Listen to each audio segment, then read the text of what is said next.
Hola, ¿te han ofrecido un contrato de leasing? Pues bueno, aquí te contaremos de qué se trata.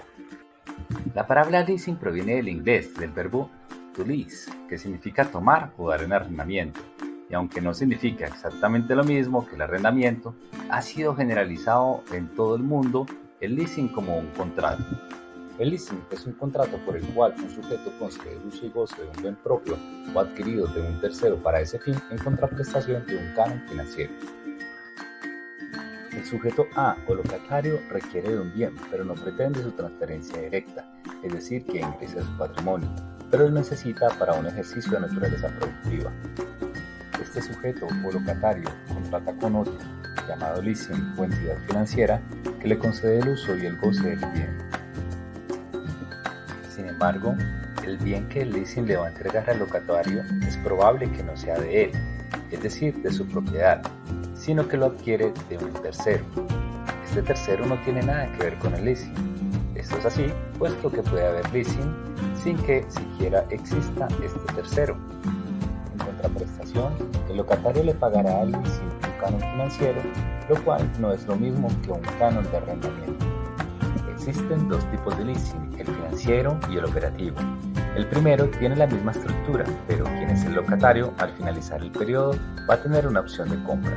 Y en el operativo, el locatario no tiene esta opción al finalizar, es decir, determinado el periodo, se restituye el bien.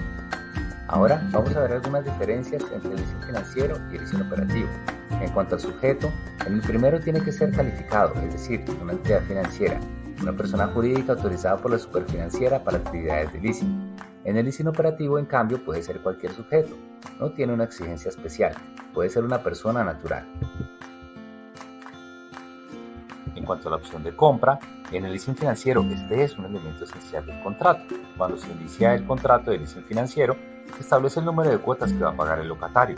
La última de ellas corresponde a un porcentaje del valor total del bien. Por ejemplo, si el valor del bien es de 100 millones de pesos y se venían pagando cuotas de 2 millones, la última cuota puede ser de 10 millones, diferente a las demás. Si se quiere ejercer la opción de compra se paga, pero de lo contrario no. En realidad, lo que se tiene es una opción de venta, porque quien se está obligando a mantener los términos es el leasing, no el locatario. Este no se obliga a comprar. En cambio, en cuanto a la opción de compra en el leasing operativo, este es un elemento accidental, aunque decir que no la tiene en todo momento no es del todo cierto. No la tendrá como elemento esencial, pero podrá pactarse en cualquier momento. En cuanto al canon financiero, en el leasing financiero, este incluye dentro de sus factores 1. La contraprestación por el uso y el goce, 2. El valor de los seguros, 3. El valor de los impuestos, 4. Un porcentaje por el precio del bien. Si no se ejerce la opción de compra, no se devuelve el dinero pagado, puesto que lo que se pagó fue un canon.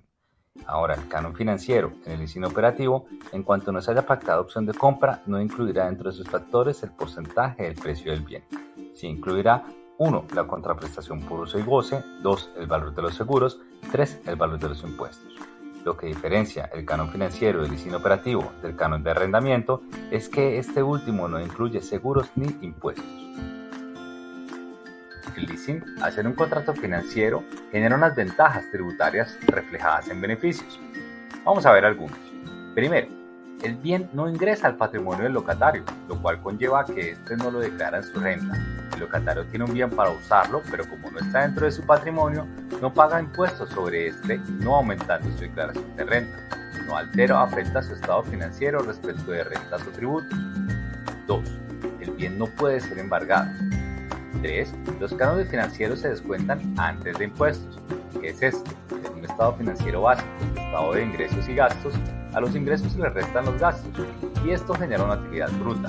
A esta utilidad se le deben sacar varias cosas, entre ellas los costos financieros. Del resultado de esto se genera la utilidad líquida, y es sobre esta que se pagan los impuestos, quedando como resultado final una utilidad neta. Todo lo que se pague del canon financiero se descuenta antes de impuestos. 4. La depreciación del bien se le suma al locatario.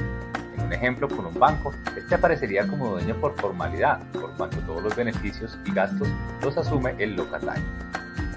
Vamos a hablar de los requisitos de existencia del contrato. Los sujetos serán la entidad de leasing y locatario, arrendador financiero y arrendatario financiero, la capacidad de responder a las reglas generales, sin olvidarse del sujeto calificado en el caso del leasing financiero. El consentimiento será por la mera consensualidad, excepto en el leasing habitacional, en donde el artículo 4 del decreto 1787 del 2004 dice que debe celebrarse por escrito. Cabe tener en cuenta que este es el único regulado. En la realidad, todas las entidades financieras hacen el contrato de leasing por escrito y este debe estar libre de vicios. Para completar los requisitos de existencia, hablaremos del objeto, dentro del cual se encuentran la cosa y el canon financiero, y no podemos olvidar la opción de compra en la modalidad de leasing financiero.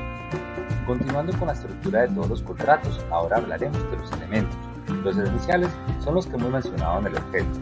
Los naturales son aquellos que incorpora la ley por sus características o que incorpora específicamente por su regulación. Pero como no hay una regulación específica frente al contrato de leasing, los elementos se deducirán de sus características que explicaremos más adelante. Y los accidentales son los que las mismas partes pactan. Hablemos ahora un poco más de los elementos naturales del contrato que se deducen de sus características. Primero, al ser un contrato bilateral, dentro de este negocio se incorporaría la condición resolutoria tácita o acción alternativa y la excepción del contrato no cumplido. Segundo, el hecho de ser un contrato bilateral y oneroso va a implicar un grado de culpa o de diligencia leve en el cumplimiento de las obligaciones. Tercero, este contrato, sobre todo en el caso del financiero, por estar implicada una entidad financiera, y en el caso del operativo, como implica la adquisición de bienes con destino a su arrendamiento, implicará que todos son mercantiles, por lo cual, en caso de que existan varios deudores, estos serán solidarios. Y cuarto, al ser el un contrato de trato sucesivo, aplicará la teoría de la imprevisión. Implicaciones. Primero, con la entidad del leasing. Estas son 6. Primera, antes de entregar, cumplir con diligencia y cabalidad la encomienda de adquirir el bien para el leasing. Segundo, entregar la cosa. Tercero, conservar la cosa desde la celebración hasta la entrega. Luego es mantener. Esta es compartida. Cuarto, pagar los impuestos. Por lógica debería ser así por ser dueño. Pero en las cláusulas accidentales casi siempre se pacta lo contrario, puesto que los impuestos se incluyen dentro del canon financiero. Quinto, librar de perturbaciones por causas jurídicas o por mala calidad de la cosa. Y sexto, coadyuvar en las reclamaciones, participar o ceder los derechos para que el otro pueda reclamar. Las entidades financieras no se pueden excusar en esto diciendo que son intermediarios, puesto que son los dueños. Obligaciones del locatario serán 6. Primera, pagar el canon. Segunda, conservar la cosa. Esta es compartida. Tercera, uso adecuado. Consiste en dar la destinación pactada al bien objeto del contrato. Cuarto, permitir la inspección. El bien sigue siendo de la entidad del leasing. Quinto, muchas entidades exigen como obligación celebrar un contrato de seguro, pero ninguna norma al respecto dice que esto es obligatorio. Sexto, aunque se piensa que no es posible su arriendo o cesión dada la similitud con el contrato de arrendamiento, las excepciones de esta figura no pueden ser aplicadas analógicamente. La regla general es que pueda cederse, salvo que se haya pactado en contrario o la ley no tenga prohibición. Estamos llegando al final de esta exposición y por eso hablaremos de las modalidades, las cuales dependerán del portafolio de la entidad financiera. El leasing internacional es la primera modalidad de la cual hablaremos, o cross-border. Este a su vez tiene dos modalidades, leasing de importación y de exportación. El leasing de importación es cuando hay una máquina afuera y se quiere importar. Esta importación será temporal y a largo plazo. Si al final no se ejerce la opción de compra, esta máquina debe retornar al exterior. Y si se ejerce, se debe mecanizar plenamente la máquina en Colombia, puesto que de no hacerlo se entendería que es un contrabando. Hablaremos ahora de la modalidad del leasing inmobiliario, que es todo aquel que recae sobre un bien inmueble. El leasing habitacional es otra de las modalidades más importantes en Colombia, que está regulado en el decreto 1787 de 2004 y tiene como finalidad que el locatario viva con su familia o que esté el bien destinado a vivienda familiar, lo cual ha sido muy importante para la adquisición de vivienda en Colombia. Y por último, la modalidad de retroleasing o leasing back. En esta figura, el locatario es el mismo tercero proveedor, es decir, la persona es dueña de un bien y se lo vende a una entidad de leasing para que éste se lo conceda en leasing.